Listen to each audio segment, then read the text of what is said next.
Mas pinadali na ang government transactions sa tulong ng eGovPH Super App. Pwedeng-pwede mo nang magawa ang lahat ng ito. I-download ang eGov app sa iyong smartphone o tablet mula sa App Store o Google Play Store. Pagkatapos, ilagay ang iyong mobile number at i-authenticate gamit ang one-time PIN o OTP para marehistro ang iyong account. Saka ilagay ang iyong mga pangunahing impormasyon at kumpletuhin ang facial recognition technology para sa verifikasyon ng iyong pagkakakilanlan. Para sa mas mabilis at mas maayos na serbisyong panggobyerno, gamitin na ang eGovPH Super App.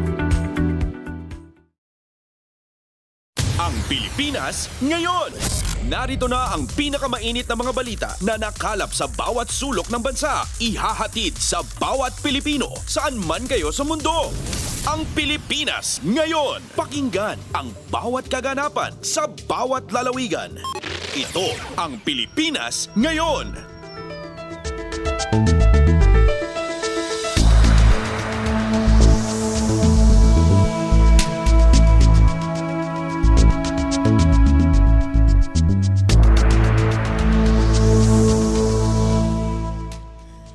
Magandang araw po sa ating mga taga-subaybay sa ating programang Ang Pilipinas Ngayon. Ako po si Ven Blones. Samahan po ninyo ako sa kabuuan na ating programa ngayong araw na ito. Kapapalooban pa rin po ng ilan sa mga pangunahing balita mula dito sa ating bansa. Kasama na ang mga segmentong balitang negosyo, balitang pampalakasan, balitang showbiz at mga balita mula sa iba't ibang rehiyon at lalawigan sa ating bansa para sa ating regional news. Samantala, maaari niyo po kaming sundan sa aming Facebook page, ang Radyo Pilipinas World Service. Paki-follow, like at share na rin po. Antabayanan, sa inyo na sa ilang sandali ang ating programang Ang Pilipinas Ngayon. Kumpleto, detalyadong balitaan, di papahuli sa mahahalagang kaganapan. Kamustahin ang inang bayan, ang Pilipinas ngayon.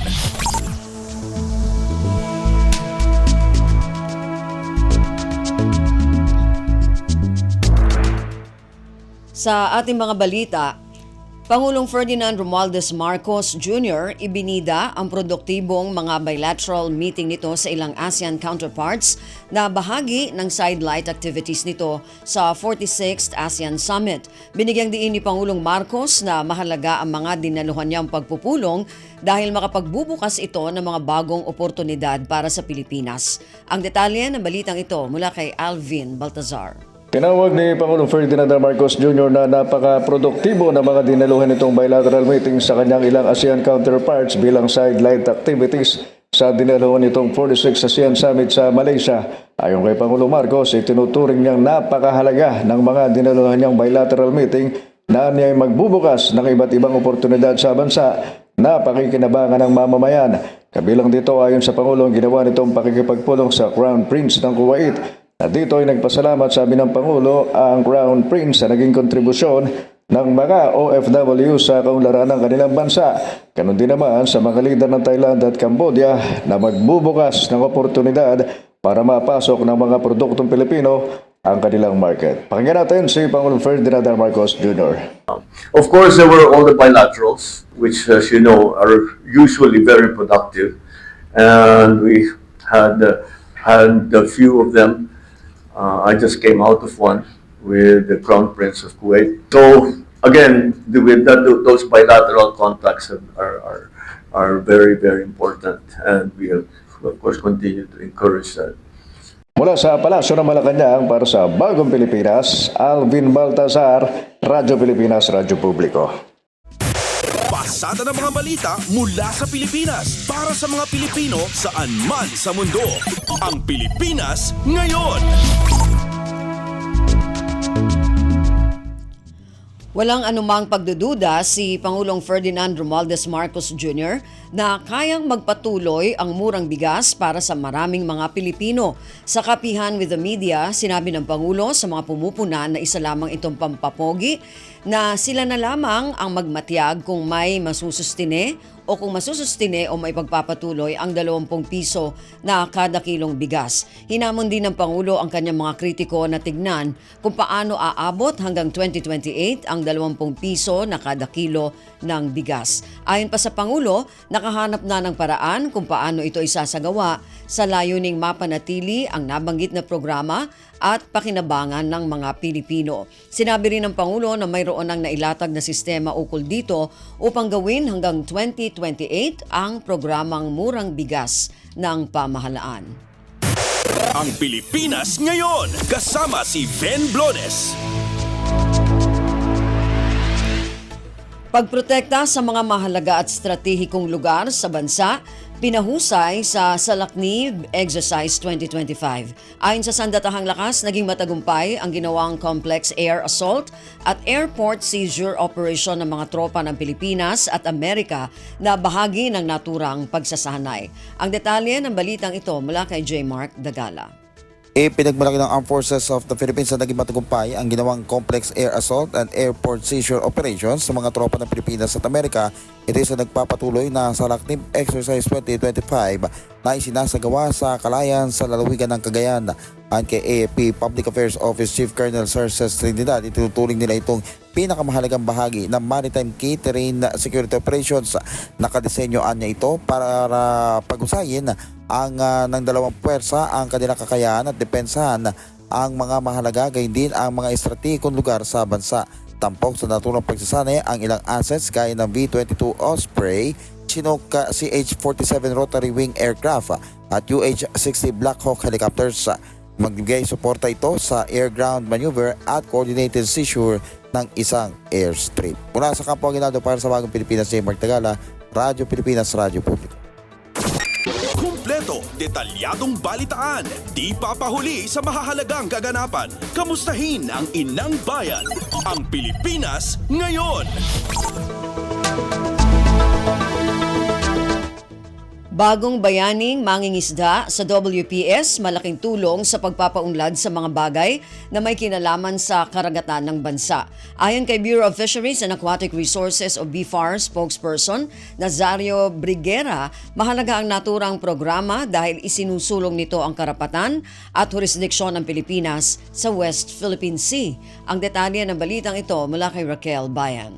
Gagampan ang mahalagang papel ang programang Bagong Bayaning Mangingisda sa West Philippine Sea. Sa maritime development ng Pilipinas, lalo tututukan nito ang pagpapaigting ng kabuhayan ng mga mangingisda. Sa Bagong Pilipinas ngayon, ipinaliwanag ni Bureau of Fisheries and Aquatic Resources spokesperson Nazario Briguera na nakatutok rin kasi ang programa sa pagpapatatag ng presensya ng mga Pilipino sa West Philippine Sea. Mahalagaan niyang hakbang na ito, lalo't ipinagdidiinan nito ang karapatan at jurisdiksyon ng pamahalaan ng Pilipinas sa West Philippine Sea. Nakakapagpalakas rin anya ito ng loob ng mga mangingisdang pumapalaot sa lugar. Sabi ng opisyal, ito ang dahilan kung bakit tuloy-tuloy ang ginagawa ng BFAR sa pagbibigay ng suporta sa mga Pilipinong mangingisda. Bukod pa dito ang livelihood support na naiaalok ng programa, lalo't nangangahulugan ito ng mas abot kayang presyo ng isda sa mga pamilihan, lalo't nakakatipid sa gasolina at oras ang mga mangingisda. Sa pamamagitan kasi ng programa, ang gobyerno na ang tutungo sa West Philippine Sea at bibilhin ang mga nahuling isda ng mga mangingisda at ang pamahalaan na rin ang magbabagsak nito sa mga pamilihan. Nangangahulugan sa tulong ng programang ito na isusulong ang food security sa Pilipinas. At plus the fact na pag meron po kasing carrier vessel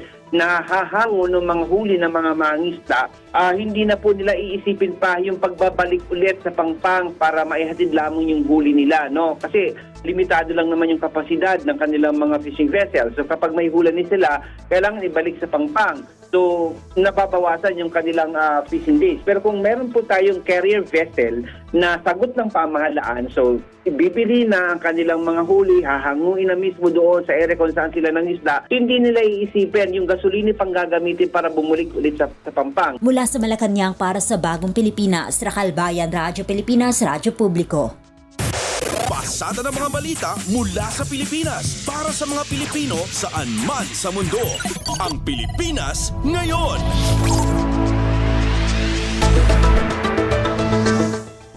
Mariing kinundanan ni Akbayan Party List Representative Percy Sendanya ang pagsunod ng dalawang barko ng China Coast Guard o CCG na CCG 3306 at CCG 21549 sa sibilyang barko ng atin ito patungo sa Pag-asa Island para sa kauna-unahang Sea Concert for Peace and Solidarity sa West Philippine Sea. Ayon kay Sendanya, tila naging gatecrasher ang China sa mismong Exclusive Economic Zone o EEZ ng Pilipinas sa ginawa nitong pagsunod sa isang barkong sibilyan. Hirit pa ng mambabatas, bakit kailangan pang manmanan ng China Coast Guard ang barko ng atin ito, gayong inimbitahan naman ng kanilang bansa sa naturang Sea Peace Concert sa pamamagitan ng embahada nito, bagamat hindi ito tumugon. Para kay Sendanya, isa itong lantad na paraan ng bullying sa mga sibilyang Pilipino at mga artistang mapayapang ipinaglalaban ang karapatang soberanya. Samantala, nagpahayag ang kinatawan ng pagsuporta sa ikatlong sibilyang misyon ng atin ito coalition na layong palakasin ang presensya at pagkakaisa ng mga Pilipino sa West Philippine Sea sa pamamagitan ng kultural na pamamaraan. Ang Pilipinas ngayon, kasama si Ben Blones. Kauna-unahang parliamentary election sa bansa, pinaghahandaan na ng pamahalaan. Ayon kay Commission on Elections o COMELEC spokesperson John Rex Laudianco, maituturing itong karugtong ng katatapos lamang na midterm elections na isinagawa noong Mayo 12. Ang detalye ng balitang ito mula kay Raquel Bayan. Bukod sa paghahanda sa barangay at SK elections sa Disyembre, nakatutok na rin ang Commission on Elections para sa pagdaraos ng kauna-unahang parliamentary election sa bansa sa ika-13 ng Oktubre sa Bangsamoro Autonomous Region in Muslim Mindanao. Sa Bagong Pilipinas ngayon, sinabi ni COMELEC spokesperson John Rex Laudianco na maituturing itong karugtong ng katatapos lamang na May 12 midterm elections. Alinsunod na rin anya ito sa itinatakda ng Republic Act No. 12123 na nagsasaad na dapat katuparan na ang BARM elections sa October 13 na magiging makasaysayan para sa Pilipinas. Kaugnay nito, nagpasalamat ang opisyal sa lahat ng ahensya ng pamahalaan na katuwang ng COMELEC sa mga paghahandang ito, lalo na ang paglaban sa mga peke at maling impormasyon na maituturing na anya na pinakamabigat na kalaban sa panahon ng halalan. October 13 BARM parliamentary elections. Ito po ang nakikita nyo na talagang pinaghahanda natin. Karugtong na karugtong po ito ng ating May 12 national and local elections dahil sabi sa Republic Act 12-123, kailangan maituloy na sa October 13. Ito po ay very historic din dahil kauna-unahan po ito na parliamentary elections sa ating bansa. And by the way po, taus-puso pasasalamat po ng COMELEC sa lahat po ng tumulong sa halalan, lalong-lalo na po ang PTV4, ang Bagong Pilipinas, nakatuwang at kabalikat namin sa paghahatid po ng tamang impormasyon dahil sa panahon po ng halalang ito, mukhang ito yung pinakamabigat na laban natin, ang disinformation at misinformation. Mula sa Malacanang para sa Bagong Pilipinas, Raquel Bayan, Radyo Pilipinas, Radyo Publiko. Kumpleto, detalyadong balitaan, di papahuli sa mahahalagang kaganapan. Kamustahin ang inang bayan, ang Pilipinas ngayon. Samantala, pinaghahandaan na rin ng pamahalaan ang isasagawang barangay at sangguniang kabataang elections ngayong taon. Ayon kay Commission on Elections o COMELEC spokesperson John Rex Laudianco, ilang mga programa ng komisyon ang pinag-aaralan ng palawigin upang mas mapadali ang pagboto. Ang detalye ng balitang ito mula kay Raquel Bayan. Nagpapatuloy ang Commission on Elections sa mga ginagawa nitong paghahanda para sa barangay at sangguniang kabataan elections sa Disyembre. Sa Bagong Pilipinas ngayon, sinabi ni COMELEC spokesperson John Rex Laudianco na hanggang walang batas na nagsasabi na ipagpapaliban ang halalang ito, magpapatuloy lamang sila sa mga ginagawa nilang pagkilos. Ayon sa opisyal, ilan sa mga programa ng komisyon ang pinag-aaralan nilang palawigin upang mas mapadali ang voting experience ng mga botante. Halimbawa na lamang dito ang early voting at maging ang mall voting, habang ang pagtatalaga ng priority polling precincts ay pinag-aaralan ring palawigin. Early voting, yung mall voting po natin, yung ating priority polling place para sa vulnerable sectors at iba pa, ay papanawigin po natin yan, tutuloy din po natin. At nagbabalak din po ang COMELEC na baka maari po sa ilang bahagi ng ating halalan, bagamat manual elections po ito, ay baka subukin po natin yung ating automated counting machine. Tignan po natin yung benefit po na baka malaki ang maitutulong. Bagamat walang transmission, bagamat barangay lang, wala naman po tayong ipoproklama sa munisipyo dahil kung saan nagbotohan, doon na rin po ang proklamasyon, pero yung bilis, yan po yung titignan natin na advantage. Mula sa Malacanang para sa Bagong Pilipinas, Racal Bayan, Radyo Pilipinas, Radyo Publiko. Pasada ng mga balita mula sa Pilipinas para sa mga Pilipino saan man sa mundo. Ang Pilipinas ngayon.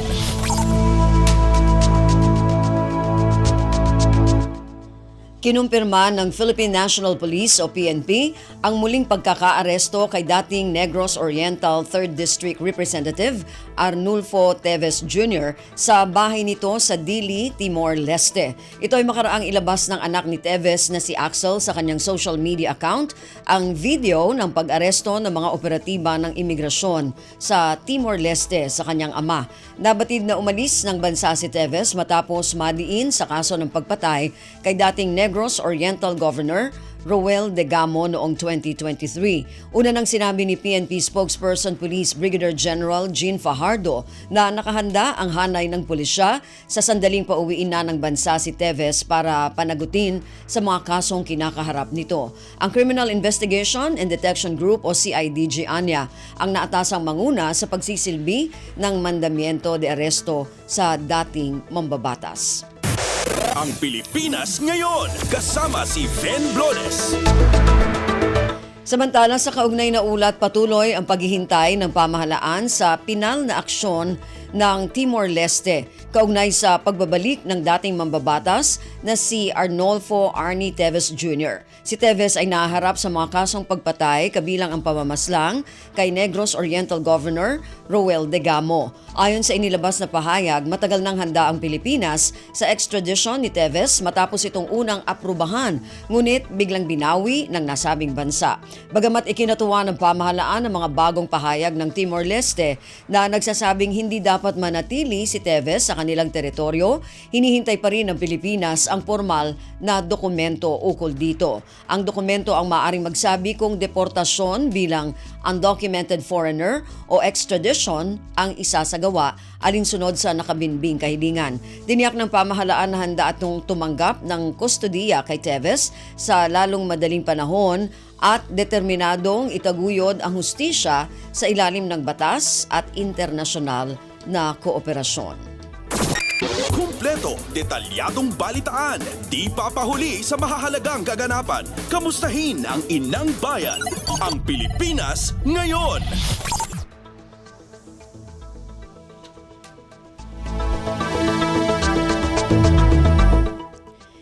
Bureau of Immigration o BI bukas sa investigasyon ng Senado kaugnay sa mga issue na kinakaharap ng naturang ahensya. Sinabi ni BI Commissioner Joel Viado na handa silang makipagtulungan sa Senado upang mapalakas ang integridad ng kanilang serbisyo. Ang detalye ng balitang ito mula kay Lawrence Tanhoco. Malugod na tinanggap ng Bureau of Immigration ang Senate Resolution No. 1355 na inihain ni Senadora Amy Marcos upang siyasatin ang mga isyong kinakaharap ng ahensya. Ayon kay BI Commissioner Joel Viado, bukas ang kanilang tanggapan sa anumang investigasyon at nakahanda silang makipagtulungan upang mapalakas ang integridad ng serbisyo ng ahensya. Git ni Viado, hindi kinukonsinti ng kasalukuyang pamunuan ng katiwalian. Katunayan anya, ilang opisyal na ang sinususpinde, kinasuhan, tinanggal sa pwesto matapos dumaan sa tamang proseso. Hinimok din ni Viado si Attorney Gilberto Repizo ng BI Board of Special Inquiry na maghain ng ebidensya sa loob ng ahensya imbis na idaan sa ibang paraan. Dagdag pa ni Viado, dapat palawakin ng Senado ang saklaw ng investigasyon upang matukoy at tanggalin ang mga ritirang ugat ng katiwalian sa loob ng Bureau of Immigration. Nanindigan si Viado na patuloy ang kailang reforma at ang suporta ng publiko ay mahalaga upang tuluyang masugpo ang korupsyon sa loob ng ahensya. Mula pa rin dito sa lungsod ng Maynila, para sa Bagong Pilipinas, ako si Lawrence Tanhoco ng Radyo Pilipinas, Radyo Publiko. Pasada ng mga balita mula sa Pilipinas para sa mga Pilipino saan man sa mundo. Ang Pilipinas ngayon.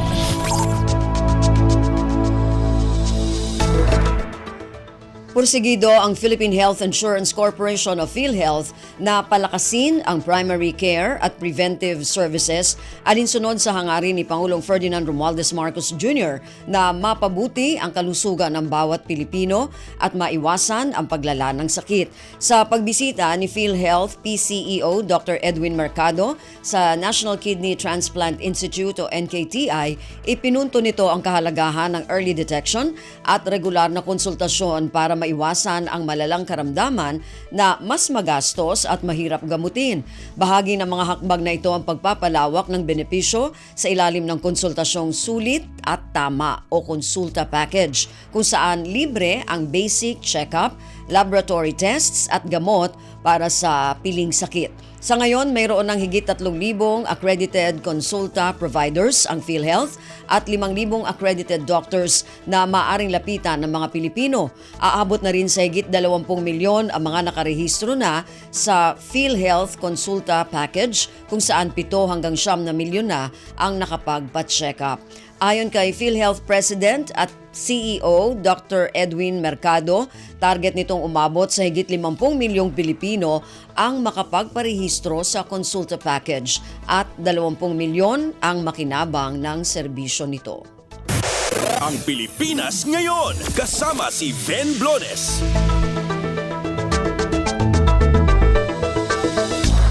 Napakinabangan na ng mga pasyente sa National Kidney Transplant Institute o NKTI sa Quezon City ang mas pinalawak na benepisyo ng Philippine Health Insurance Corporation Incorporated o PhilHealth.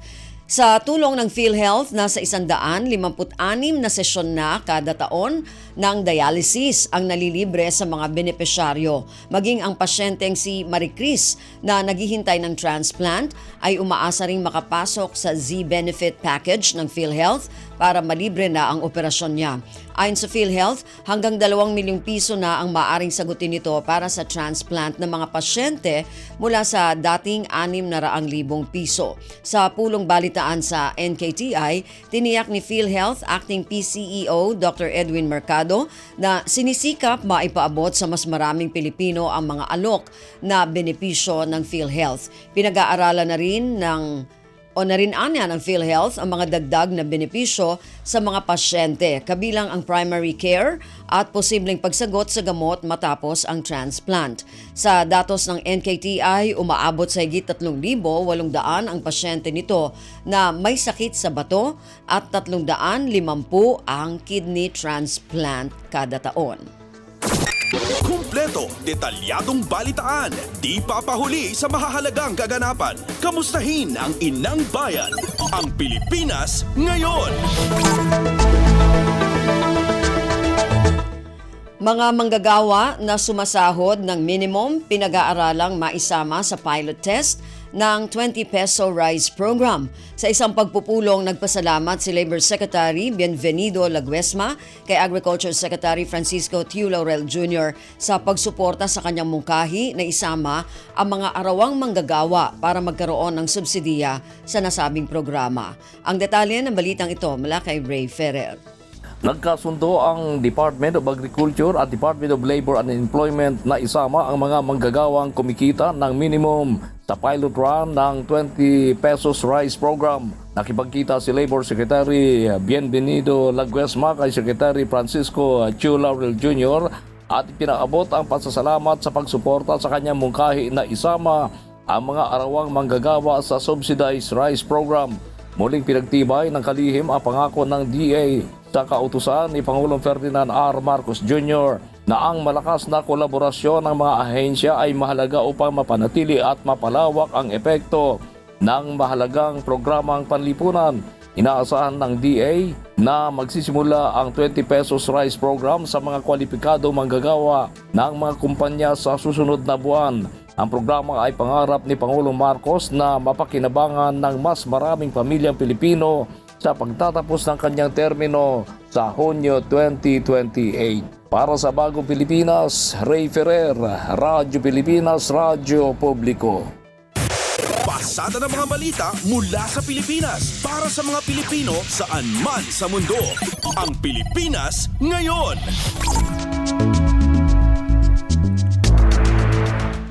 Kasunod ng anunsyo na bubuksan na rin ang bentahan ng 20 piso kada kilong bigas sa minimum wage earners, isinasapinal na ngayon ng Department of Agriculture o DA ang mekanismo ng pagbebenta nito sa sektor. Ayon kay DA spokesperson Asek Arnel de Mesa, katuwang nila ang Department of Labor and Employment o DOLE sa pagtukoy ng magiging proseso ng bentahan. Sa inisyal na rollout sa Hunyo, may 120,000 ng minimum wage workers ang natukoy ng DOLE na makikinabang sa murang bigas. Maaari silang makabili ng hanggang 10 kilo kada buwan.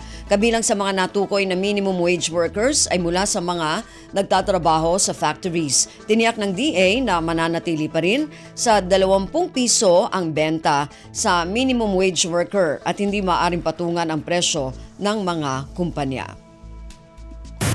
Ang Pilipinas ngayon, kasama si Ben Blones.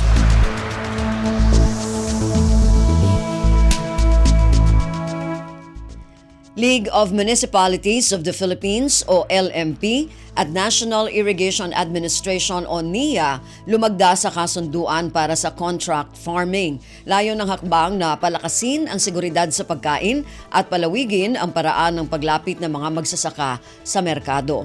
Ang detalye ng balitang ito mula kay Kathleen Forbes. Isang kasunduan ang nilagdaan sa pagitan ng League of Municipalities of the Philippines at National Irrigation Administration na layong palakasin yung food security at palawigin ang market access ng mga magsasaka. Ayon kay Abra Representative J.B. Bernos, LMP National President, isa ito sa mga ligasiya na nais niyang iwan bago bumaba sa pwesto bilang pinuno ng mga liga ng mga munisipalidad. Batay sa kasunduan, bibili ang NIA ng bigas mula sa Irrigators Association sa ilalim ng contract farming item ng 2024 General Appropriations Act na nagkakahalaga ng 3.4 billion pesos. Bibilhin naman ng mga municipal local government units ang bigas sa NIA sa patas na presyo na siyang ibebenta ng mga kooperatiba sa mga palengke. Palalakasin din anya ng mga LGU ang kapasidad ng mga lokal na kooperatiba upang makasunod sa kasunduan. Para sa Bagong Pilipinas, Kathleen Forbes, Radyo Pilipinas, Radyo Publiko. Pasada ng mga balita mula sa Pilipinas para sa mga Pilipino saan man sa mundo. Ang Pilipinas ngayon.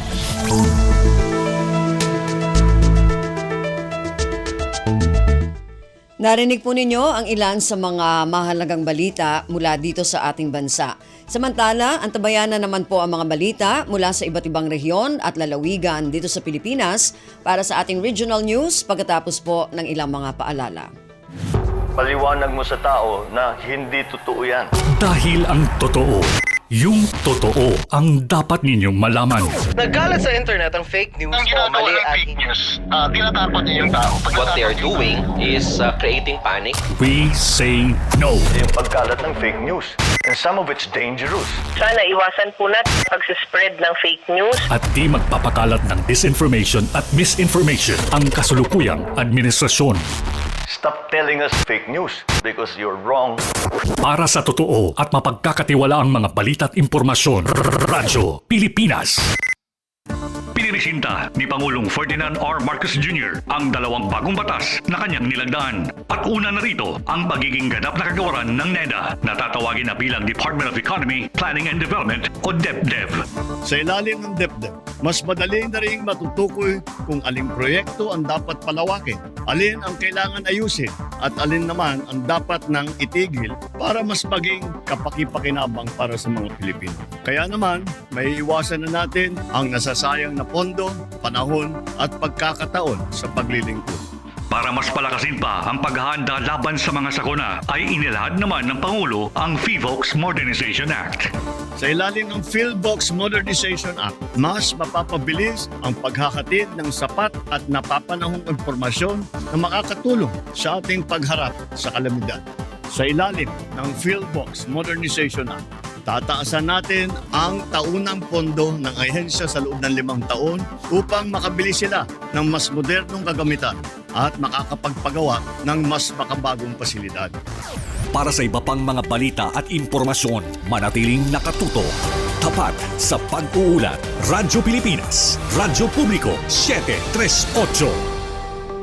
Sa Sa pagdiriwang ng 127th Philippine Navy Anniversary, pinapurihan ni Pangulong Ferdinand R. Marcos Jr. ang buong hukbong dagat para sa kanilang natatanging tapang at katapatan sa tungkulin magmula pa noon at hanggang sa kasalukuyan. In every mission, the Navy proves that maritime strength is measured by the character, clarity of mission, and the commitment of those who serve. That same commitment to duty was clearly seen in the West Philippine Sea and in other maritime outposts. The Navy personnel serve as peacekeepers both in land and in sea, remaining steadfast as ever, upholding our nation's maritime entitlements with dignity and with courage. Binigyang diin din ng Pangulo ang patuloy na pagbabantay at pagtatanggol sa ating mga karapatan sa karagatan na alinsunod sa international law. We stand firm. We will never tolerate any act of disrespect against our sovereignty. Wala tayong isusuko, wala tayong papapabayaan. Para sa iba pang mga balita at impormasyon, manatiling nakatuto. Tapat sa pag-uulat. Radyo Pilipinas, Radyo Publiko 738. Radyo Pilipinas World Service Online. Reaching you in digital format. Anytime, anywhere. From Manila, Philippines.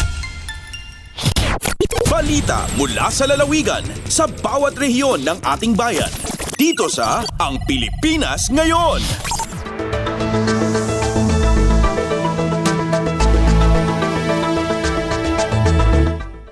Balik po tayo sa ating programang Ang Pilipinas Ngayon. Dadako naman tayo sa ating regional news. Unahin natin ang mga balita mula sa rehiyon ng Luzon. Mula sa Dagupan, Super Health Center sa Dagupan City, halos 12,000 pasyente na ang natulungan matapos itong formal na buksan noong nakaraang taon. Ang detalye ng balitang ito mula kay Sarah Cayabyab.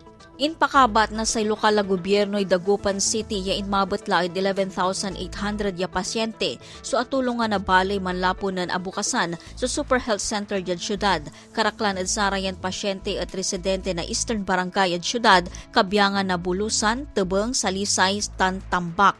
Unong ad LGU, balag sutulong na sayan pasilidad ya ginaway Department of Health para saray abiglaman na saray residente laot la iray mairap bilay. Inpasiguro nata na syudad ya pansan siya enda so pangiter na maokso ya serbisyon medikal para at sa karaklan jad panamaglay na sa City Health Office. Tatawagan damot so imano na amin ya kabalayanda naman kaukulay tulong unungod sa ililik na endan sakit yaman pa konsulta labat at sayan klinika lapod libre so saray serbisyo untan met iray aromya tambal tan bitamina.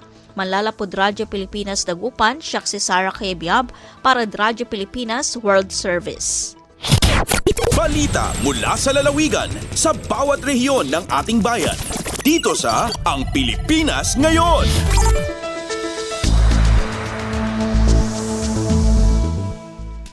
Maraming salamat, Sarah. Yan ang ulat mula sa Dagupan. Samantala, dumako naman tayo sa Tabuk. Lungsod ng Tabuk, nominado para sa Philippine Smart and Sustainable Communities. Ang detalye ng balitang ito mula kay Renzi Roaquin. Building smarter, more sustainable communities across the Philippines. Dito sigon kini City Public Information Officer Aurora Amilig, iti kang runan nga panggap iti nomination kadagiti local government units Region Cordillera para iti Philippine Smart and Sustainable Communities. Diti rehiyon ko na kahit karaman ti syudad iti Tabuk kadagiti nominado kastamo ti syudad iti Baguio ken 20 ket 7 iti Tero Apagilian. Inpaka muna pa nga dagiti LGUs nga nominado iti daytoy nga award ket dumalan iti evaluation ken dagiti mangabak ket maamuan into panaka nga iti 2025 National Science and Technology Week diti Cordillera daytoy Nobyembre. Karaman ti programa on Smart and Sustainable Communities City Department of Science and Technology and Department of Information and Communications Technology. Inain pa namilig kas Smart and Sustainable Communities Program focal person ti LGU Tabuk nga adaan potensyal iti syudad iti panaka inominar na gaputag turong daytoy iti makunkuna nga Smart City. Manipo DCRK Tabuk, Renzi Roaquin agipatpadamag para iti Radyo Pilipinas World Service. Balita mula sa lalawigan sa bawat rehiyon ng ating bayan. Dito sa Ang Pilipinas Ngayon.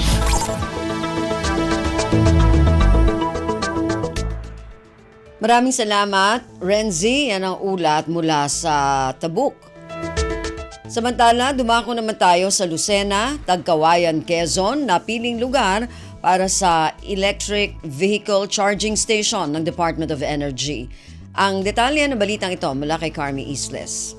Napili ng Department of Energy ang Tagkawayan, Quezon bilang electric charging station sa buong Calabarzon at Bicol Region.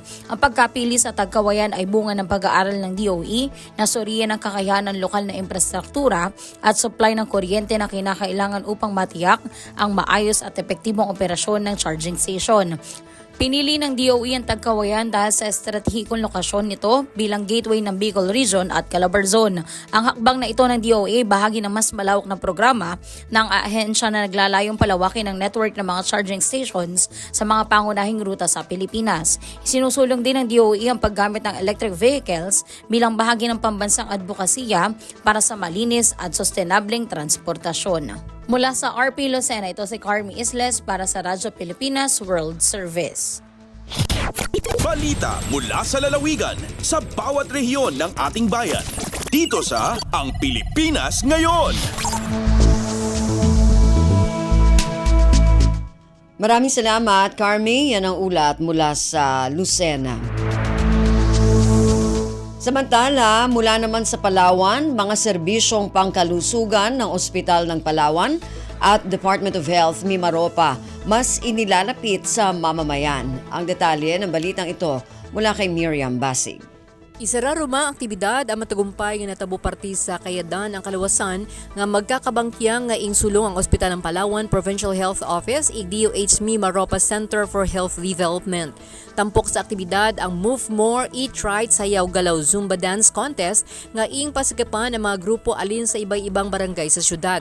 Sa kada presentasyon ang grupo ay limag nga gapabot nga importante impormasyon ang mga naimbitarang Medical Health Officer kabilang si Dr. Javelito Ang, Medical Health Supervisor ig si Ms. Romaline Racho Hepo 3 alin sa DOH Mimaropa. Katuyuan na aktibidad ng itama sa kanisipan ng mga tao ang healthy lifestyle ig kapaintindirandang simpan ang Ospital ng Palawan ig kabilugan ng DOH sa pagpapaabot ng mga serbisyo para sa kayadan ang kalawaksan. Sigon kay Florence Rojas, Chief Medtech iyang blood bank sa Ospital ng Palawan, agsubra sa andang ig sasarigan nga ang atimis nga dugo sa natabong blood donation drive nga mabel nga tabyang sa mga pasyente ang ONP. Asambet na mga sandang ang mibuhat nga aktibidad sa SM City Puerto Princesa ay bubutan ng daan man sa ikatlong Domingo ang Hunyo sa Robinson's Place, Palawan.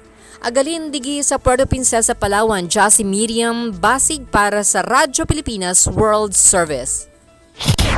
Balita mula sa lalawigan sa bawat rehiyon ng ating bayan. Dito sa Ang Pilipinas Ngayon. Maraming salamat, Miriam, mula dyan sa Palawan. Yan po ang kabuuan na ulat mula sa rehiyon ng Luzon. Dumako naman tayo sa rehiyon ng Kabisayaan mula sa Calbayog. Mahigit 1,500 senior citizens sa bayan ng Santa Margarita, Samar nakatanggap ng social pension para sa una at pangalawang quarter ng taong 2025. Ang detalye ng balitang ito mula kay Suzette Pretencio. Manilampuson nga gindistribuer ang social pension payout para sa unangan ikaduha nga quarter sa tuig 2025 sa bungto sa Santa Margarita, Samar nga kundiin umabot sa matotal 1,570 nga mga senior citizen tikang sa 36 nga barangay ang nakakarawat sa pension nga nagkakantidad sa 6,000 ka pesos kada benepisyaryo. Ang nasabi nga programa inilarom sa Social Pension for Indigent Senior Citizens nga ginpapangunahan sa Department of Social Welfare and Development o DSWD nga iginmando pinaagi sa Republika Acta numero 9994 o ang Expanded Senior Citizens Act of 2010. Katuyuanan sini ang paghatag sa pinansyal nga bulig sa mga lagas nga waray na permanente nga kita o suporta tikang sa pamilya. Naging malaksingan organisado ang pagdistribuer sa ayuda nga ginbuhat sa DSWD sa kooperasyon sa Municipal Social Welfare and Development Office, Municipal Treasurer's Office, Municipal Police Station ngan sa CIA. Tikang sa Radyo Pilipinas Kalbayog, ini si Suzette Pretencio para sa Radyo Pilipinas World Service. Balita mula sa lalawigan sa bawat rehiyon ng ating bayan. Dito sa Ang Pilipinas Ngayon. Maraming salamat sa Zed. Yan ang ulat mula sa Kalbayog at kabuang ulat mula sa rehiyon ng Kabisayaan. Dumako naman tayo sa rehiyon ng Mindanao mula sa Tandag. Surigao del Sur Police Provincial Office nagsagawa ng inspeksyon sa kanilang disaster response equipment. Ang detalye ng balitang ito mula kay Raymond Aplaya. Gipahigayon sa Surigao del Sur Police Provincial Office kon SDS PPO ang showdown inspection sa ilang disaster response equipment capabilities. Gipagunahan kini ni Provincial Director Police Colonel Harry Domingo diha sa SDS PPO Covered Court Barangay Tilahi dinhi sa syudad sa Tandag. Nasa iran nga mao aktibidad usa ka nationwide nga kalihukan nga gipahigayon sa kapulisan isip kabahin sa mga pagpangandam sa pagabot sa panahon sa ting-ulan ingon man sa La Niña phenomenon. Gisusi sa liderato sa kapulisan ang kakapas sa nagkanang mga police units, pinaagi sa lang search, rescue and retrieval equipment, vehicles o emergency supplies.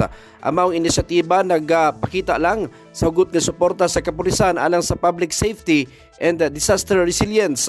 Pinaagi sa pagsiguro nga andam ang mga personahe o mga ekipos diya sa pagtubag panahon sa kalamidad o emerhensiya. Gikan sa Radyo Pilipinas Tandag, kini si Raymond Aplaya alang sa Radyo Pilipinas World Service. Balita mula sa lalawigan sa bawat rehiyon ng ating bayan. Dito sa Ang Pilipinas Ngayon.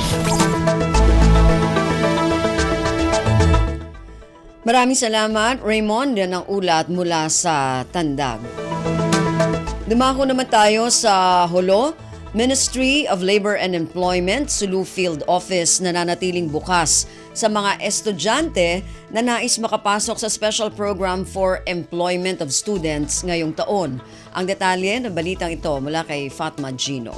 Masipa magtayma inday nga Ministry of Labor and Employment Sulu Field Office sa mga kabataan mabaya lumamod ha Special Program for Employment of Students sa PASPES sa taon yan. Habay tayal ka si Manjorsa Admin Assistant 2 damikan SPES Focal Person hanggat uslat sa ingyakanta para tiap-tiap province biya na sindi halupa sug.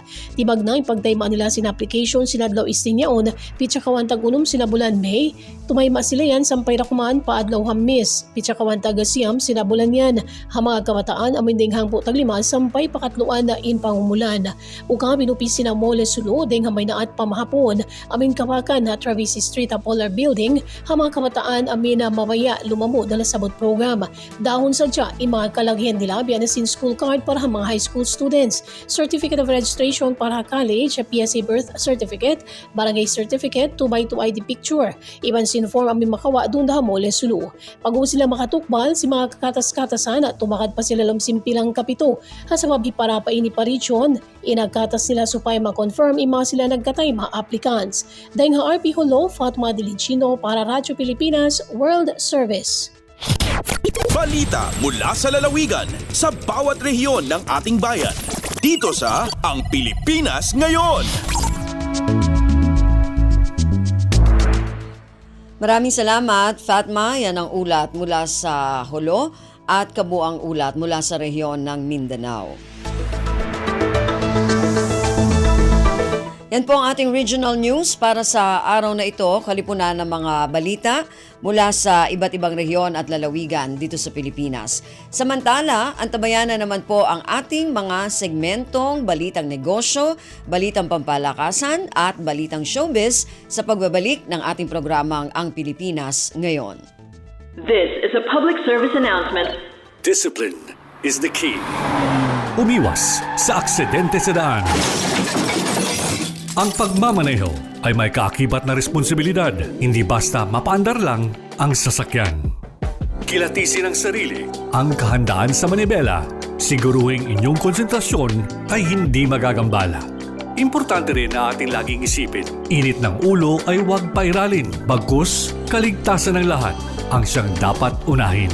Isang mahalagang paalala mula sa Presidential Broadcast Service at Radyo Pilipinas, Radyo Publiko 738. This is a public service announcement. From PBS, Presidential Broadcast Service at Radyo Pilipinas, Radyo Publiko, 738. Saan man, anumang oras, konektado ka sa Radyo Pilipinas World Service Online.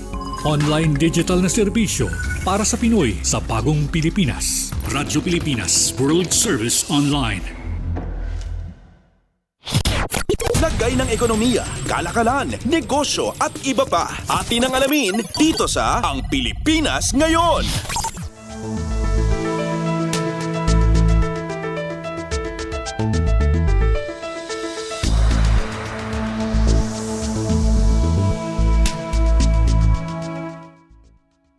Magandang araw, narito na ang mga nangungunang balita sa larangan ng pagninegosyo at kalakalan, kasama po ang inyong lingkod, Win Peñano.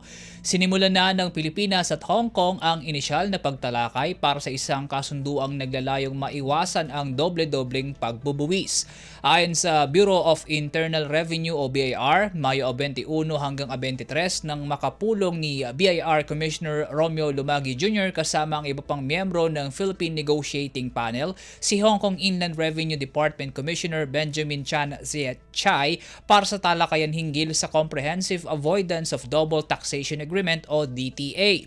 Sa pulong, binigyang diin ng Pilipinas ang commitment na palakasin ang international tax cooperation, economic partnerships, maging ang pagsigurong patas at pantay-pantay ang pagbubuwi sa cross-border income.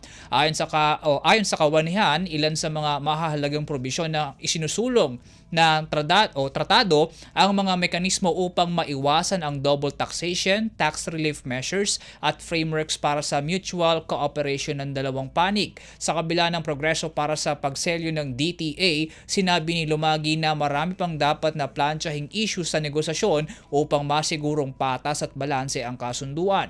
Matapos ang pulong na pagkasunduan ng dalawang negotiating panels ang pagsasagawa ng ikalawang sigwada ng negosasyon upang maresolba ang mga natitirang suliranin sa agreement at pagpinalisan nito. Bago ang DTA sa Hong Kong, nauna nang naselyuhan ng Pilipinas ang kahalintulad na kasunduan kasama ang Cambodia ngayong taon.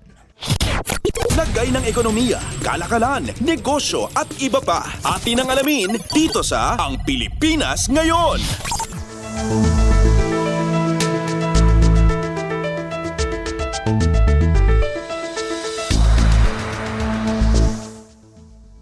Sa iba pang balita, nakapagtala ang Bureau of Treasury o BTR ng 67.3 billion pesos na budget surplus nitong Abril 2025. Ang nasabing figura ay mas mataas ng 57.51% kumpara sa kaparehong buwan noong nakaraang taon. Ayon sa datos ng BTR, ito ay bunsod ng matatag na paglago ng koleksyon ng buwis na umakyat ng 7.84% taon-taon. Umabot naman sa 522.1 billion pesos ang kabuuang kita ng pamahalaan para sa nasabing buwan, kung saan 498 billion pesos dito ay mula sa buwis. Sa kabila ng bagyang pagbaba ng kabuuang kita dahil sa timing ng non-tax collections, nananatiling malakas ito mula sa buwis na siyang nagtulak na upang magkaroon ng surplus. Nanguna ang Bureau of Internal Revenue o BIR sa koleksyon na may ambag na 420.5 billion pesos o pagtaas na 11.10%.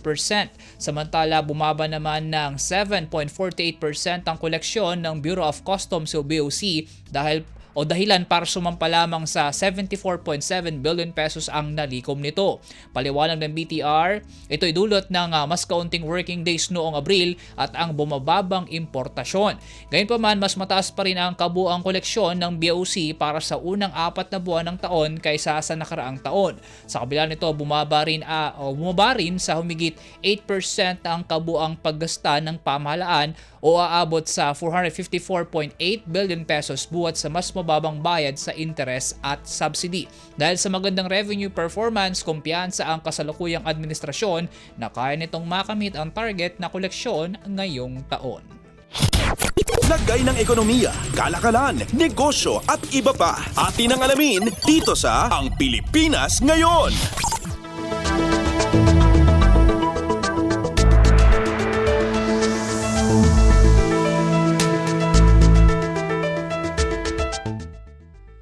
Sa balitang pamumuhunan, ina-explore ngayon ng Maharlika Investment Corporation o MIC ang posibleng partnership kasama ang Dubai Ports o DP World para sa pag-develop ng mga pantalan sa Pilipinas. Ayon kay MIC President at Chief Executive Officer Rafael Consing Jr., kamakailan nang lumagda ang Philippine Investment Fund at DP World para sa Memorandum of Understanding na naglalayong payabungin ang logistics infrastructure sa bansa. Ani Consing, preliminary pa lamang ang nasabing usapin at tuton ito sa logistics. Dagdag pa nito na ang partnership ay maaaring dumagdag sa 10 billion peso pipeline investment o investments ng MIC ngayong taon. Samantala, bukod sa partnership sa DP World, sinabi rin ni Consing na tinitingnan ng MIC ang investment opportunities sa healthcare at energy transmission. Binanggit din ito na plano ng MIC na makapag-remit ng mas mataas na dividend sa national government ngayong taon matapos makapag-ambag ng 1.4 billion pesos noong nakaraang taon. Lagay ng ekonomiya, kalakalan, negosyo at iba pa. Atin ang alamin dito sa Ang Pilipinas Ngayon.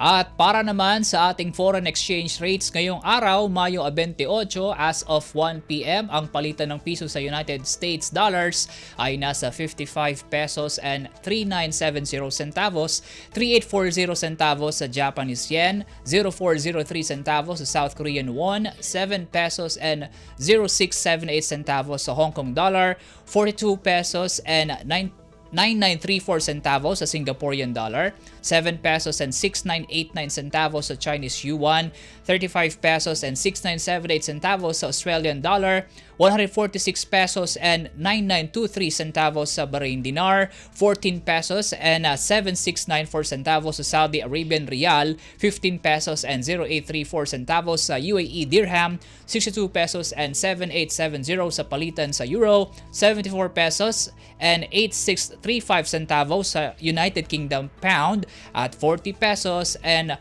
1224 centavos sa Canadian dollar. Lagay ng ekonomiya, kalakalan, negosyo at iba pa. Atin ang alamin dito sa Ang Pilipinas Ngayon.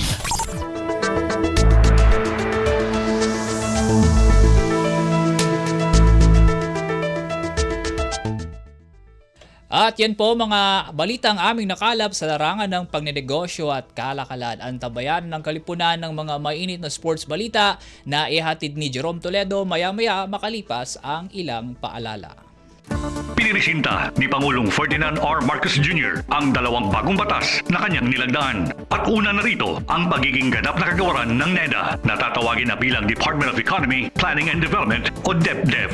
Sa ilalim ng DepDev, mas madali na rin matutukoy kung aling proyekto ang dapat palawakin, alin ang kailangan ayusin, at alin naman ang dapat nang itigil para mas maging kapaki-pakinabang para sa mga Pilipino. Kaya naman, may iwasan na natin ang nasasayang na pondo, panahon at pagkakataon sa paglilingkod.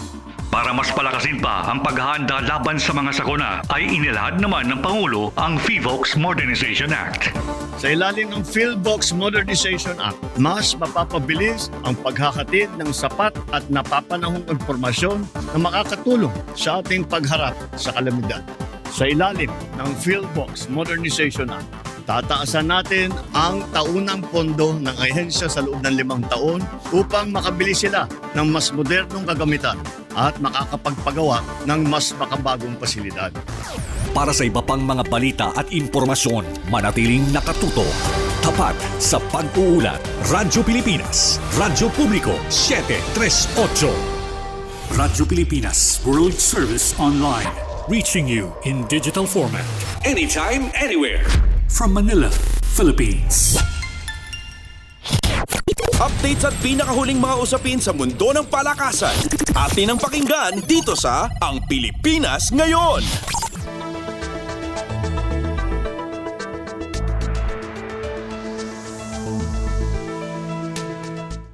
Nagbabalik po ang ating balitaan dito sa Ang Pilipinas Ngayon. Samantala, narito na ang sports balita. Nakuha ng Magnolia Hotshots ang serbisyo ng isang nakababatang big man na may magandang kinakaharap sa Philippine Basketball Association o PBA. Dinagdag ng koponan ni head coach Chito Victolero ang dating Ateneo de Manila University ace na si William Navarro pagkaraang inaprubahan ng PBA ang kanilang negosasyon sa Northport, Batanguer. Bilang kapalit, binigyan ng Hotshots ang kanilang rights kay veteran Calvin Abueva, Jeric Balanza pati na rin ang second round draft pick sa season 51. Makakasama muli ni Navarro ang kanyang kapwa dating UAAP standout na si Zab Lucero kung saan layunin ng Magnolia na tapusin ang kanilang 7 taong championship drought. Kasalukuyang nasa tuktok ng team standings ang Hotshots sa Season 49 Philippine Cup, tangan ang 7-1 record. Sa kabilang panig, nagsama muli si Balanza at ang Batanguer at umaasa sila kay Abueva na bigyan ng buhay ang kanilang kampanya dahil isa pa lamang ang kanilang panalo sa loob ng 7 laro. Ito na ang ikalawang trade deal sa pagitan ng dalawang koponan kung saan pinadala din ng Batanguer si Lucero sa Hotshots para kay Gio Halalon at Abu Trater noong 2024. Updates at pinakahuling mga usapin sa mundo ng palakasan. Atin ang pakinggan dito sa Ang Pilipinas Ngayon.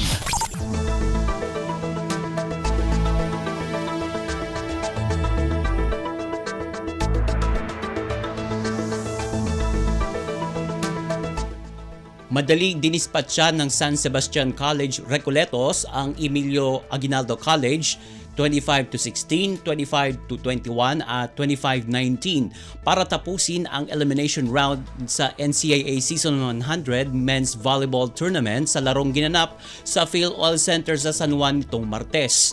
Sa laban na inabot ng 1 oras at 13 minuto, ipinakita ni Kyle Villamor ang kanyang lakas sa opensa kung saan nakalikom ito ng 20 puntos kasama pa ang 12 excellent receptions at 5 excellent digs habang nagtapos sina Joshua Espenida at Christian Alba ng may 13 at 10 puntos ayon sa pagkakasunod para sa Golden Stags.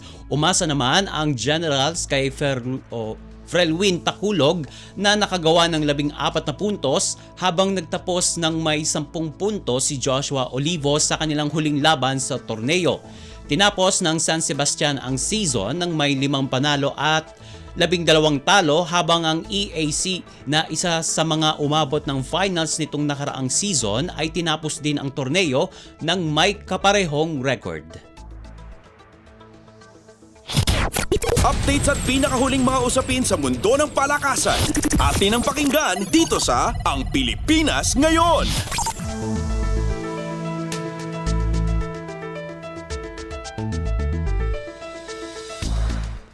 Umabante sa ikalawang round ng French Open Women's Doubles Tournament si Filipina tennis star Alex Yala at ang kanyang partner na si Renata Zarazua ng Mexico. Tinalo ni Yala at Zarazua ang tambalan mula United Kingdom na sina Emily Appleton at Yvonne Cavalier-Reimers ng Spain 7-5, 6-4 nitong Miyerkules ng madaling araw. Pagkatapos ng maigpit na unang set, nanguna ang tambalang Yala at Zarazua sa second set 3-1 bago humabol sina Appleton at Cavalier-Reimers para itabla ito sa 4-all. Subalit nakarecover naman ang tambalang Pilipina at Meksikana para makuha ang panalo. Susunod na makakalaban ni Yala at Zarazua ay sina Olga Danilovic ng Serbia at Anastasia Potapova ng Russia.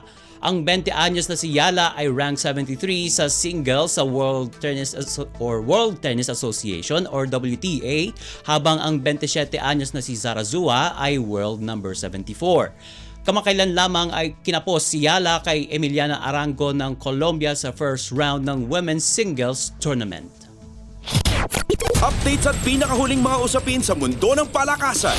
Atin ang pakinggan dito sa Ang Pilipinas Ngayon.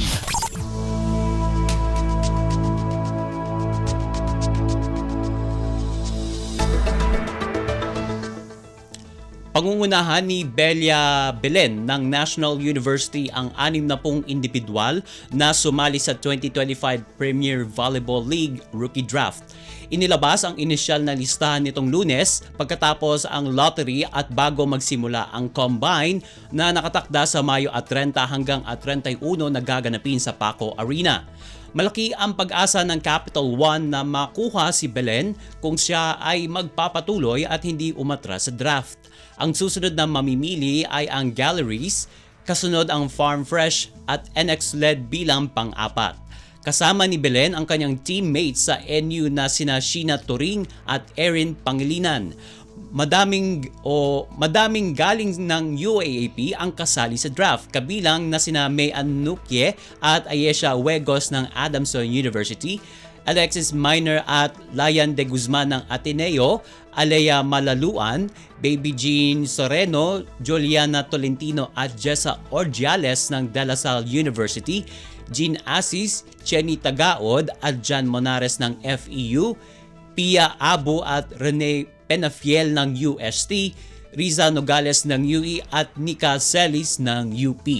Nagbigay na din ng kaniyang aplikasyon si NCAA Season 97 MVP Micah Go ng College of St. Benilde, habang nasa listahan din sina Christine Adante, Cherry May Cuenca, Pauline de Guzman at Nenita Padua ng Arellano University. May iba pang kasama sa listahan na mula sa NCAA ay sina Angelique Ledesma at Lea Tapang ng Letran, John Pauline Fortuno at Jamaica Villena ng EAC, Malay Amante, Carila Hasareno at Jerilyn Lorente ng JRU, Sonsi Jane Dahab at Joan Doguna ng Lyceum, John Gregorio at Rayan Senete ng San Beda, Von de Maculangan ng San Sebastian at Winnie Bedana ng Perpetual Help. Mga karagdagang UAAP players na nagbigay din ng kanilang aplikasyon ay sina Hulea Don Lopena, Alia Marce, May Jeneline Roque at Kailin Villegas ng Adamson, Laika Bautista ng FEU, Pearl Ann Denura at Jeremy Ann Turaray ng NU at dating UP Integrated School standout na si Angela Jackson. Ang 5'9" outside hitter na si Jackson ay ang pinakabatang aplikante na magiging 21 pa lamang itong darating na Hunyo. 5 Filipino-Canadian players ang kasama din sa draft, sina Ivan Orpiano mula Concordia University of Edmonton, Reynali Calisi ng Lawrence Technology University, Clara Serrano ng Olds College, Divine Cortez ng University of Saskatchewan at Mary Ann Rio Florido mula Toronto Metropolitan University. At mga kasama din sa listahan ay sina Shane Carmona, Erica Deloria at Zenet Perolino mula Enderan Colleges, Ivy Aquino mula Asian Institute of Maritime Studies, Girlie Triles mula CIT Colleges of Paniki Foundation, Aika Bukog mula Lyceum Batangas, Rose Joy Pinuela ng Olivares College, Roxanne Tan ng USJR at Ezria Martinez mula University of the Cordilleras. Si Pinuela ang pinakamatandang aplikante sa edad na 40 anyos. Posible pa ding magbago ang listahan depende sa resulta ng mga qualifying stage, pati na din ang pagberipika ng mga kinakailangang dokumento. Updates at pinakahuling mga usapin sa mundo ng palakasan. Atin ang pakinggan dito sa Ang Pilipinas Ngayon. At bilang pangwakas sa balitang sports, mapapalaban ng husto ang Alas Pilipinas men at women dahil sa matinding pagsubok sa ibang bansa sa oras na magsimula ang mga torneo sa AVC Nations Cup sa susunod na buwan. Patungong Bahrain ang Alas men para lumahok sa FIBA Men's World Championship at makakasagupan nito ang Pakistan at Chinese Taipei sa Pool C ng kanilang dibisyon na nakatakdang gawin mula Hunyo 17 hanggang 24. Ngunit bago nito magpapartisipa ang Alas men sa Philippine National Volleyball Federation hosted na Alas Pilipinas Invitational dito sa bansa na gaganapin mula Hunyo 10 hanggang 12 sa Araneta Coliseum para na rin sa kanilang preparasyon sa FIBA Worlds.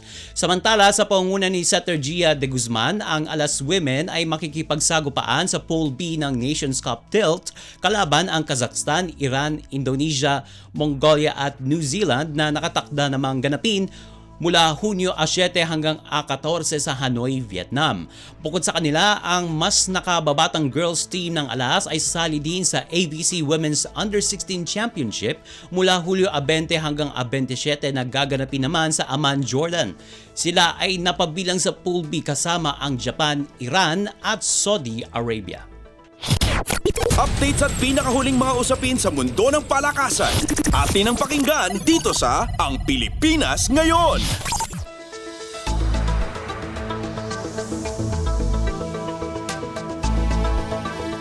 At yan ang pinakahuling balita sa larangan ng palakasan. Ito po si Jerome Toledo. Samantala, susunod na ang balitang artista kasama si Steph Vicente sa pagbabalik ng Ang Pilipinas Ngayon. Stop and Spot. Paano tayo makasisigurong legit ang impormasyong nababasa natin sa social media? Spot the source. Hindi porke nag-viral, totoo. Kaya laging i-fact check ang impormasyong nakuha at tukuyin kung credible ba ang sources ng mga ito. Spot the purpose.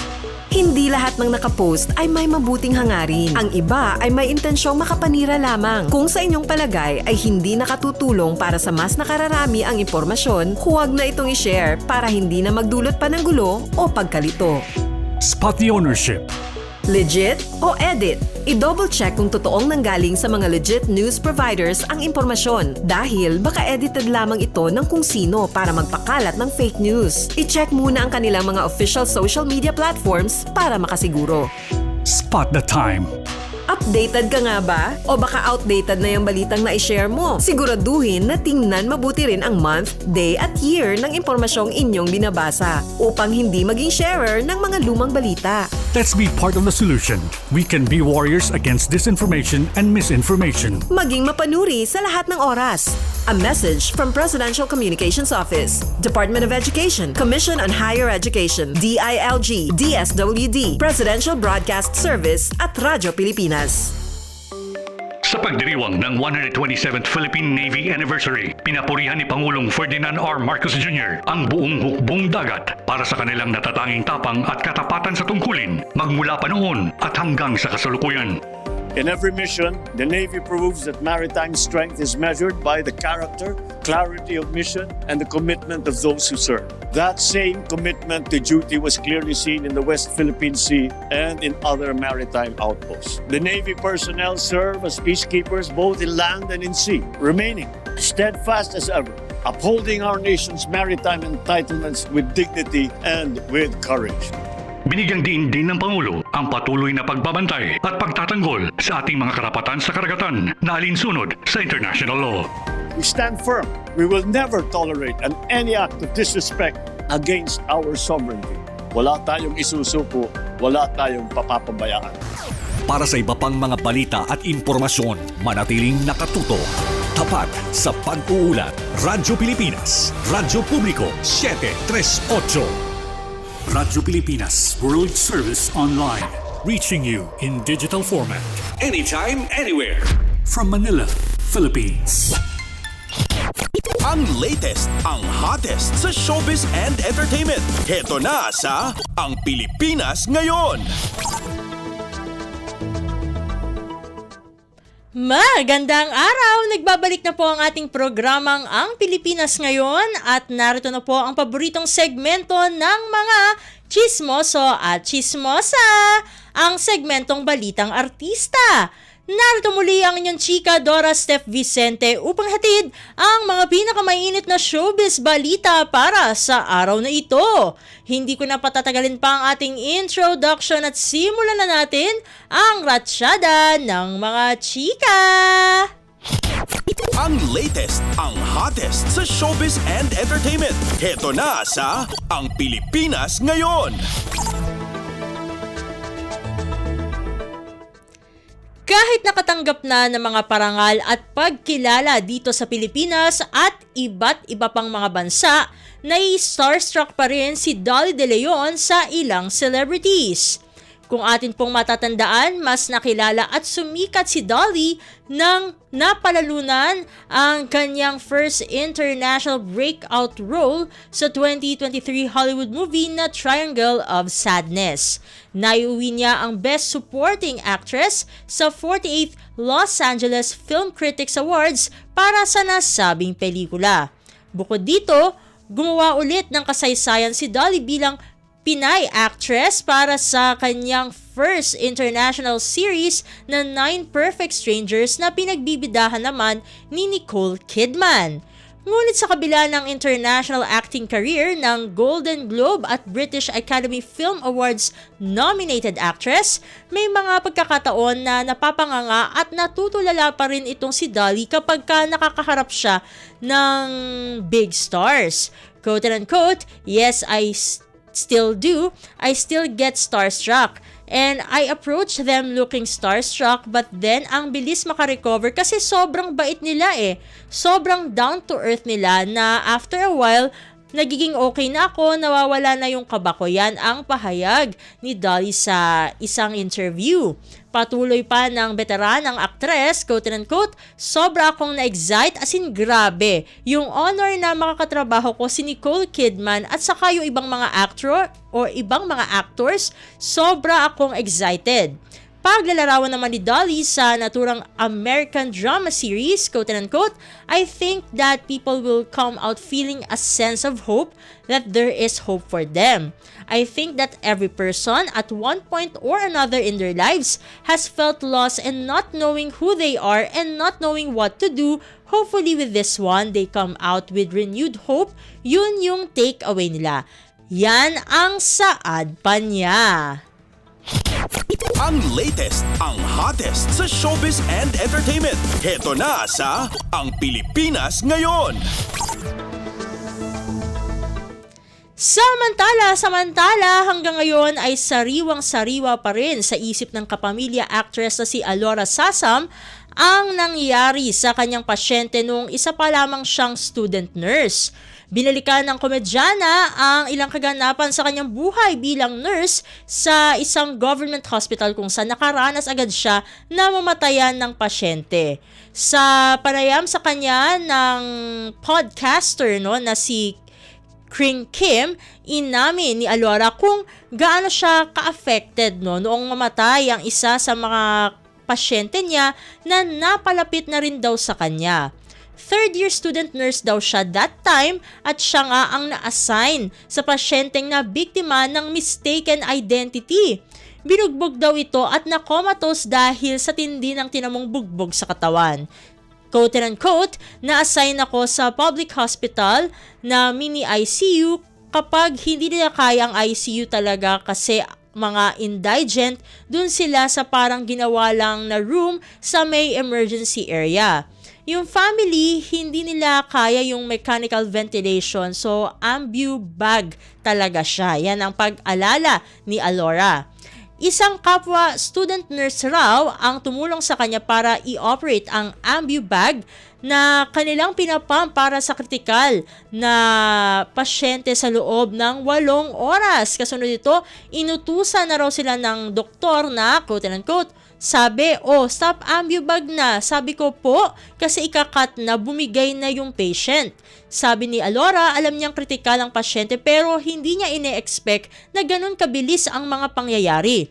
Siya rin daw ang naatasang tanggalin ang mga nakakabit na aparato at maglinis sa pasyente. Quote and unquote, "Ako yung naglinis sa kanya, nurse yan eh. Kapag kinakausap yung family ng doktor, pinag-pray ko talaga siya. Nakita ko talaga yung from sobrang init niya tapos manlalamig, pinag-pray ko talaga." Aniya pa. Dugtog pa niyang pahayag, quote and unquote, "Sa sobrang na-attach talaga ako, na-shock ako na seryoso talaga yung trabaho namin. Yun na yung pinaka-critical ko, first critical patient ko. Ihahatid ko pa sana sa morgue sa sobrang attach ko na dapat hindi kasi professional." Say pa ng aktres na hindi napigilan ang maiyak sa nangyari. Quote and unquote, "Pumunta ako sa storage area, umiyak ako doon, nag-walling ako doon. Umiyak talaga ako kasi sabi ko, ayokong mamatayan ng ganito." Yan ang sabi pa niya. Ang latest, ang hottest sa showbiz and entertainment. Heto na sa Ang Pilipinas Ngayon. Sa iba pa nating mga chika, game na game namang sumagot ng naughty questions si dating ABS-CBN President Ms. Charo Santos Concio, pero parang nakakailang pa ring tanungin kung may intimate scene sila ni Ding Dong Dantes sa pelikulang Only We Know. Sa ginanap na media launch para sa pelikulang isinulat at idinirect ni Irene Emma Villamor ay halata sa mga batuhan ng linya sa trailer na may relasyon ang mga karakter nilang Ryan at Betty. At dahil May December affair ang kwento ng Only We Know, ay automatic na ang tanong kung may intimate scene sila. Napangiti na lang ang dalawang bida sa pelikula at hindi masagot ng diretsyo, read between the lines na lang. Ang sagot ni Ms. Charo kung sakaling kailangan na may kissing scene sina Ryan at Betty sa movie, quote and unquote, depende sa context ng kissing scene, kailangan nasa konteksto ng kwento. Habang sumasagot si Ms. Charo ay napangiti naman si Direk Irene, bagay na nakalata ng press, kaya tinanong siya kung may kissing scene ang dalawa at sinagot niya ng secret, kaya nagkatawanan ang tatlo. Ito naman kasi talaga ang aabangan sa Only We Know kung papayag nga ba itong si Ms. Charo na magkaroon sila ng intimate scenes ni Ding Dong. Aliw ang sagot ng aktres, quote and unquote, talaga gusto mo ba? Na lang ang leading lady ni Ding Dong. Say naman ng aktor tungkol sa kissing scene, quote and unquote, Only We Know. Hirit naman ni Direk Irene, quote and unquote, may surprise, siguro mag-usap tayo ulit kapag napanood nyo na yung movie. Mukhang may pa-survey ang ang mga taong nasa likod ng Only We Know kung matatanggap ng manonood si Ms. Charo na magkaroon ng intimate scenes with Ding Dong. Syempre, alam naman natin, kilala natin si Ms. Charo na talagang mahinahon, yung character niya, kumbaga kapag nagbabasa siya ng mga sulat sa MMK, magiging, kumbaga, very opposite siguro ng image na nabuo na ganun. Sa palagay ng ating mga kamosa, sabi nga ng ating mga kamosa, may dalawang version ito, isang may kissing scene at isang wala. At kung ano ang feedback base sa trailer, ay doon pag-uusapan ng cast at producers kung ipakikita nila ito sa pelikula o hindi. Kaya sinagot na lang, kumbaga ang ating mga kasama dyan, yung mga kamosa nating nasa entertainment press ng, quote and unquote, panoorin ninyo. Ang latest, ang hottest sa showbiz and entertainment. Heto na sa Ang Pilipinas Ngayon. Naku, konti lang ang oras natin para sa ating segmentong Balitang Artista. Maraming salamat mga kachismis para sa inyong pakikinig sa ating segmento. Ako muli ang inyong Chika Dora Steph Vicente para sa Radyo Pilipinas World Service. Magbabalik na po ang ating kasamang si Ven Blones. Ang latest, ang hottest sa showbiz and entertainment. Heto na sa Ang Pilipinas Ngayon.